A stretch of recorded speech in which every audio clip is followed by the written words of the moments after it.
তাহলে ফুল ভাই তুই এই জমিটার ক টাকা দাম নিবি? দেখ ভাই, এই জমির আমি দাম নিব 10,10,010 টাকা, তার বেশি 1 টাকা নিব না। এই শালা তোকে দিলেও তো 1 টাকা বেশি নিবি। দিলে গা তুই একটা বেশি দিবি? আমি তো তোকে দিবই না। আমি তো ভাই লিবই না। তোকে দিতে হবে না, তুই ফোন মারা।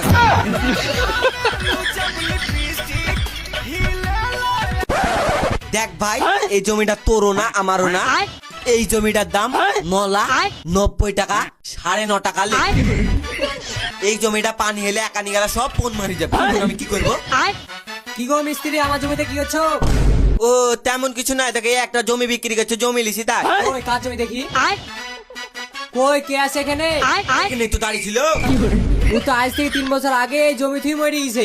কি?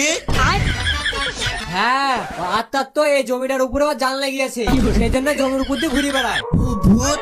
প্রধান সাহেব আমাকে চাকরি হোক বাঁচিলেন, আমাকে ভূত দেখে খুব ভয় লাগে।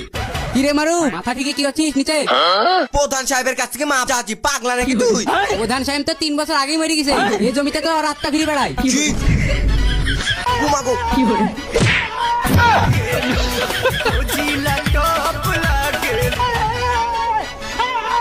কই রে মারু, কি হয়েছে রে তোর?